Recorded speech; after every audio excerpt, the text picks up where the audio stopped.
Now, I'm going to say this straight off the bat because I know there's going to be two types of people watching this video. One, there's going to be MrBeast's Royal Guard ready to protect him at all costs. And two, there's going to be people foaming at the mouth ready to rip this man's career piece by piece. I am not here to hate talk MrBeast. However, I am here to talk about his new, let's just say, business venture that he released recently, which I genuinely think will be terrible for YouTube. It might even kill YouTube. As extreme as that sounds, I genuinely think this is a horrible idea for YouTube. So what exactly am I talking about? MrBeast has launched a new AI tool called ViewStats. And the idea behind this is that you can make thumbnails for your YouTube channel purely using AI. Now, we've seen this a million times. So what makes this one specifically different? One, it's generated by MrBeast. He made this AI tool. Well, not he himself. I'm assuming he hired people to do it. But he was the main idea expert behind this. So you know that this is going to be, it's going to have a lot of money behind it, and it's going to be a very refined AI tool, and it's going to be very specific for YouTube thumbnails. So you know it's going to work pretty well. You know what? In fact, before I go into it, let's just watch the video that he made about it so that we can dissect it as we go along. There's a new way to make professional looking viral thumbnails with zero Photoshop experience. And the best part is, this new method works in every niche. Whether you do gaming, cooking, beauty, this works for all of them. From creating custom results from any channel to literally being able to put your face on a thumbnail, it literally feels like cheating. So that's the key word. It feels like cheating. And that's the thing that always kind of resonates with me a little bit whenever anyone talks about AI. AI to me does feel like a massive cheat tool. Now, the big defending factor that a lot of people say to this is, oh, well, that's kind of the whole point of human civilization, is that we create stuff to make stuff a little bit more streamlined and easier for us to do things. Yes, but the whole point of YouTube, and the reason YouTube blew up in the first place, was because it was a creative platform where people could go in and kind of upload and put out things that are specific to them and that they've made through their own hands. When you start bringing AI into this, the way I see it is everything is just going to look largely the same. When the way AI works, for the most part, this is a very oversimplified version of it, is it takes a lot of data from a lot of other things and then compiles it into what works the best for a specific thing. So if the AI sees that specific thumbnails, shocker, it's going to be MrBeast thumbnails, work the best and make the best views and generate the best views, it's going to start giving you AI thumbnails that work the best for that, for you to get those views. And then largely, whether you're in the food sector, the gaming sector, or whatever other sector of YouTube you're in, it's going to try and replicate it so that it's the closest to that MrBeast thumbnail to get you the views you need, but specific to your genre. So everything, again, is just going to largely look the same. And it's really sad that there's an AI tool for this right now, because you already see a massive MrBeastification of YouTube recently, not only with thumbnails, but the way people make YouTube videos now. But I've always said that it's okay, because even though there is a MrBeastification, if you still have a human person doing it through AI, or through Photoshop, should I say, there is still that element of like personal bias or something that they might specifically like to do in that thumbnail that maybe MrBeast editors don't like to do. So there is still an element of, okay, there is some personal creativity going on here. But when you have a robot or an AI doing it, there's going to be none of that. It will largely look exactly the same. This is the home of the AI tool, where you can type in any channel on all of YouTube and it'll use it as inspiration for the thumbnail it's generating. So for example, let's say you're MrBeast. You would just type in MrBeast here. Now it's gonna look at all my recent videos and get inspiration from them. And for the prompt, I'm gonna type in stranded on a volcano. And there you go, we now have a thumbnail with me dangling on the side of a volcano. Again, like I said, if you're making a thumbnail and you want your video to slap ass, you want your video to really crank up the views, make the best possible video you can so you can make the most amount of money, the number one person's thumbnails you're going to want to copy is MrBeast. That's just how you're going to slice the cake there. Everyone is going to be going for MrBeast type thumbnails. Like, if you go to any other channel, every other channel, like I said, is almost MrBeastified. Let's say if you go for Joshua Weissman, for the most part, his channel has geared towards MrBeast style content, not only in the thumbnails, but the way the videos work. So even if you were to copy him, he's largely already copied MrBeast, so you're still doing MrBeast type thumbnails. So again, I think you can see where I'm going with this. I think this AI tool largely just going to make YouTube this massive rainbow of a creative space into just this white sheet of paper that largely just looks the same throughout the whole thing. Now let's say you don't want to take inspiration from a YouTube channel. You don't have to. As you can see here, I have a very descriptive prompt describing a Minecraft block that is glowing rainbow colors and vibrant Minecraft grass with trees in the background with no YouTube inspiration. So now let's hit generate, and I think you're gonna be impressed with what this comes up with. I have not altered this in any way. Look at this thumbnail it came up with. That is actually insane. Now, I'm not gonna lie, for a lot of other things that are AI based, that block slaps ass. that thumbnail of that rainbow block looks pretty fucking cool. I'm not gonna lie to you. But I don't think it's anything that's too hard for anyone else to make. So, for example, I just searched up Photoshop rainbow effect, and these are the suggestions that came up. Now, they're not exactly one-to-one, and they're not specific to that thing that he just showed you. But as you can see, there's 1 or 2 videos there that largely teach you a similar technique of how to do this block. And it's not like you're going to sit there and it's teaching you a crash course on every item that Photoshop has and how to use them exactly to their fullest extent. No, most of those videos there are 3 to 5 minutes long. They're super digestible videos. They're practically short at this point. They're super easy in teaching you, and whenever I do thumbnails for my main channel, I often go to those type of videos. I quickly learn how to do that specific effect that I want to do. Do I remember how to do it? Sometimes yes, sometimes no.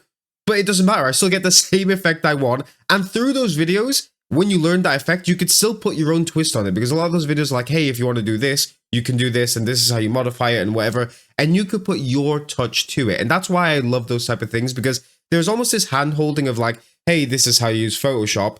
But it still gives you that leniency of creativity that you can still go down if you want. And I know people are going to be like, well, yes, but you have to pay for Photoshop, so this AI tool is far cheaper. Well, we don't know that. You will definitely have to spend money on this AI tool. There's no way he's just going to give this for free. And in a lot of the clips that he's showing, there's an add credits button at the top, and whenever you want to generate stuff, you can see the credits at the bottom of how much you want to spend. So you are going to have to put money into this. How much money you have to put into it? I don't know. But Photoshop isn't that expensive. I think at the moment I pay £120 every year to pay for Photoshop, which is £12 a month. That's not that bad. If YouTube is generally something you are super invested in and you really want to pursue it, £12 a month is less than your phone bill, or just about the same as your phone bill. Like, you're not paying that much. And people who also say like, oh, Photoshop is super hard. It's not. Trust me, I am the biggest idiot, and I am the least creative or artistically creative person ever. And I think Photoshop is super easy to use. Genuinely, if you spend like a couple of hours, maybe like a day learning Photoshop, you'll know majority of the basic tools you need to create almost any thumbnail you want. And then you have access to the internet to watch those short videos and make whatever thumbnail you want. So again, largely all this AI tool is going to do is save you a couple of hours, and is going to kill creativity and personality on the whole of YouTube. And step 3, to show you how all out we went on this AI thumbnail tool, you could also copy a URL from any YouTube video. We'll just paste this one I have here. And in the prompt box, just tell it what to change in the thumbnail. To demonstrate, I have this F1 thumbnail with an F1 car. And so in the prompt, I'm just gonna simply type in, change F1 car to minivan. That is all I'm typing in. I'm gonna hit generate. Let's see what it produces. And boom, it's done. I'm not even joking. Look, it swapped out the F1 race car for a minivan. Now, this is probably the worst example he gave in this whole video. So for one, this is going to make people copying thumbnails super fucking easy. Hey, here's a thumbnail I want. Just change his face to my face, which I already showed in the previous example, or change this one tree into a pine tree. And there you go. Can you get copyright struck for it? I'm not 100% sure. I'm not sure how copyrights work in how much you have to change in the thumbnail.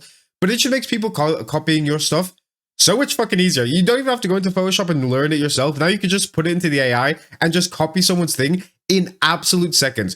Also, that example he showed there is so easy to do on Photoshop because the background is white. You could just get an erase tool, completely erase the sport car thing, and you could just search up like van PNG or side view of van PNG on Google and just paste it. And if it doesn't have a shadow at the bottom, you can just make your own shadow. It's super easy to do on God, I can't get my words out, on Photoshop. And that's it. That was the most simplest thumbnail you could do. And again, it's just promoting people just outright fucking ripping you off for your own content. Anyway, the rest of the video is just him being like, he's showing off a new tool where you can face swap, so you can just get like an exact thumbnail and just face swap yourself. I thought he already mentioned it before, but that's when he's mentioning it. And he's just going on about how, you know, you don't have to learn Photoshop or video editing or whatever. One of the main things I learned when I started YouTube 3-4 years ago was editing and Photoshopping isn't that hard. It is super hard if you want to make like super high-end Sidemen, Mr. Beast style thumbnails and stuff like that. Yes, that is extremely hard because there's a lot of layers and a lot of different tools that you have to learn and a lot of things that I don't even touch at my current stage of YouTube. But you could still make super fun, creative videos. One of the thumbnails, actually, I'll talk about this now. I want to talk about it later, but I think now is a good place to fit this in.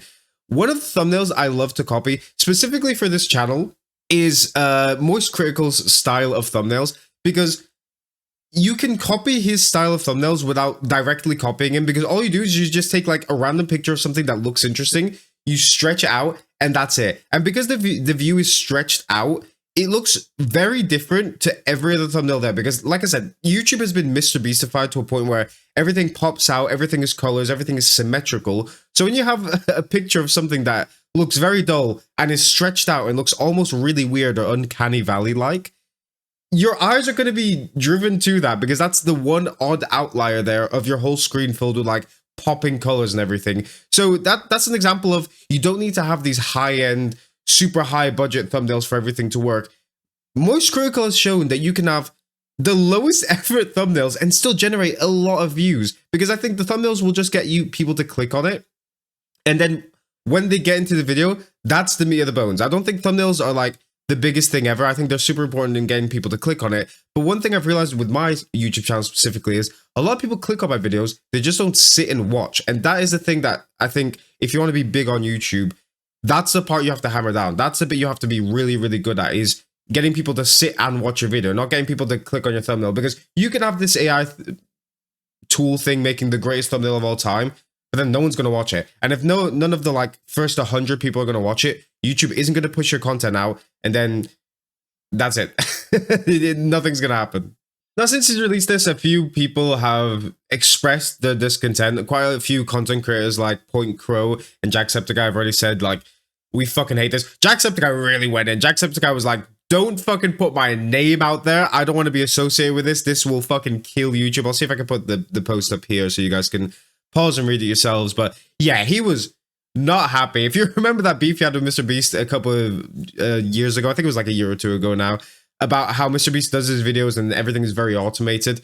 This really put the nail in the coffin now. Like, before he was like, oh, sorry, I didn't mean to like say that to Mr. Beast or whatever. But this time he's like, fuck that. This will kill YouTube. And I 100% agree with Sean there. This is something that will strip YouTube of its identity entirely. YouTube is already almost shooting itself in the foot in that it's raising ads up and it's almost becoming TV-like, which is the whole reason people like YouTube, is that it's strayed away from the whole TV-like feeling.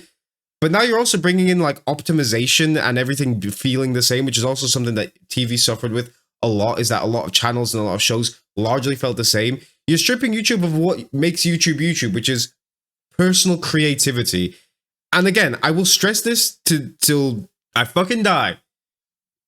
Photoshop and editing are not hard. My editing tool that I use is DaVinci Resolve. It is completely free, and the only tools you really need to know is how to drag your video in and how to cut. And that's it. You then just go and render, and you've got a perfectly good YouTube video, as long as the content in there and your commentary or whatever you're putting up is great. You don't need to do special effects, nothing. Same thing with Photoshop. You just have to pay a fee, which I pay. In fact, if you don't want to pay for Photoshop, I used to use DaVinci Resolve for like my really old thumbnails, and you can make thumbnails there. Are they a pain in the ass? Yes, they are fucking horrible to make, but you can still make them. And I'm sure that there's other tools that people can leave down in the links in the descriptions, or can leave down in the comments, not the link in the description, of other tools that are probably free or a lot cheaper than Photoshop that you can also use. There are so many other ways. Do not fall into AI. I hate AI so much. My girlfriend uses AI. My sister uses AI. My boss at work uses AI. No one uses their brain anymore. No one tries to find out really creative outlets or try and find out creative responses to a situation that they're in. They're just like, oh, I'm stuck. AI. No, stop AI. I hate AI. It's fucking awful. Now, I'm not stupid. We won't stop AI. AI will just get better and better as we go along. But I think that there should be steps in place to make sure that it's slowed down, or at least it's monitored. I don't know the word exactly I'm looking for, but specifically on YouTube's end, I think if there's a way that they can detect AI, I think it should be flagged and people should be given warnings. Now, it's going to be hard because a lot of MrBeast thumbnails are probably made by people, but they look or can look AI, especially with this AI tool coming out. It'll be really hard to differentiate which one is AI or which one is not. But I think YouTube really needs to clamp down on, one, AI content in shorts, because that's running rampant at the moment, and two, these AI thumbnails, because genuinely, I think AI will be the death of YouTube. I will 100% stand on that. If YouTube becomes a largely AI platform, at least personally me, I will stop using the platform. The platform I've been using since I was 11. I've been using it for 14 years now. Every single day. I don't think there's been a single day I've not watched a YouTube video. I will stop, because that is not the YouTube I fell in love with. Anyway, video got way too serious. I mean, it is a very serious topic, but I don't like being too serious because I think it's not me. But yeah, I like MrBeast. I think he very much cares about the platform. I don't think he's an evil person like everyone says he is. I think he's got his heart in the right place in a lot of things.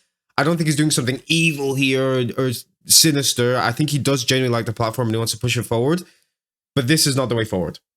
There is another way of helping. In fact, I didn't even tell you the whole... This video is a mess.